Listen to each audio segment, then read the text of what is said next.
انا كنت غضبانه وهم عمالين يشتكوا مع بعضهم وطلعت من قلبي، بس باب السما كان مفتوح. بتقلكم على وشي واقول يا ريتني ما قلت، يا ريتني ما قلت. قلت ايه بقى؟ قلت لهم ايه؟ قلت لهم تطلعوا بخشبه واحده انتوا الاربعه، بس طلعوا 4 خشبات. طلعوا 4 خشبات. طلعوا الاربعه فعلا ورا بعض بين العيل والعيل ساعه ونص. اترمي في الانعاش وارجع فوق الاقي واحده ماتت، اترمي في الانعاش والاقي واحده منهم ماتت. حاسه بالذنب بسبب الدعوه دي، عشان كده قاعده معاهم. ايوه حاسه ما لقيهمش لحد ما اخدش معاهم عشان انا اللي دعيت عليهم وربنا حقق الكلام بتاعي. لا حول ولا قوه الا بالله. لا حول ولا قوه الا بالله. يا كلنا احنا اسفين برضه طبعا، احنا لا ما مش اسف ولا حاجه، كتر خيركم وسعادتكم. يا لا طبعا يا جماعه الفيديو ده منتشر جدا وهو مؤثر جدا. عايز اقول لك يا امي، اول حاجه لازم نعرف يا جماعه ان هذا الحدث بقضاء الله وقدره، يعني سبحان الله هو مكتوب اللي هم هيموتوا في اليوم ده وهيموتوا مع بعض، يعني فده قضاء الله وقدره.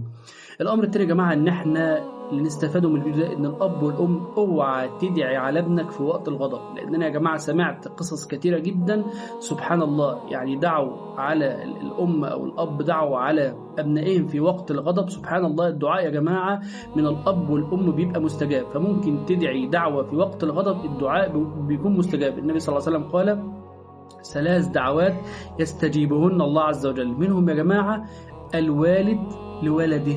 سبحان الله، يعني الدعوة مستجابة سبحان الله يا جماعة، فنخلي بالنا يا جماعة. والأمر الثالث يا جماعة إن إحنا الأب والأم يا جماعة نسمع كلامهم وما نزعلهمش، يعني نشوف اللي يرضيهم ويشوف اللي هم عايزينه وما نزعلهمش يا جماعة. الله يبارك فيكم ويكرمكم، عشان يا جماعة يعني رضا الله عز وجل من رضا الوالدين، فما تزعلش أبوك وما تزعلش أمك، وشوف اللي هم عايزينه واعملهم وربنا يسترها يا جماعة. والرسالة اللي أنا عايزها يا جماعة، اوعى تدعي على ابنك أو تدعي على بنتك أو تدعي على يعني أولادك وانت غضبان، لأن يا جماعة الدعاء مستجاب. وشوفوا الست دي بيقول لك بقى لها 34 سنة قاعدة جنب القبر بتاعهم، وطبعا ده شيء غلط يعني عشان هي متأثرة ان هي دعت عليهم في وقت غضب، فما تزعلش ابوك وامك. والاب والام اوعى تدعوا على ابنائكم في اي لحظة غضب. ربنا يسترها ويحفظنا ويصلح حالنا. جزاكم الله كل خير، والسلام عليكم ورحمة الله وبركاته.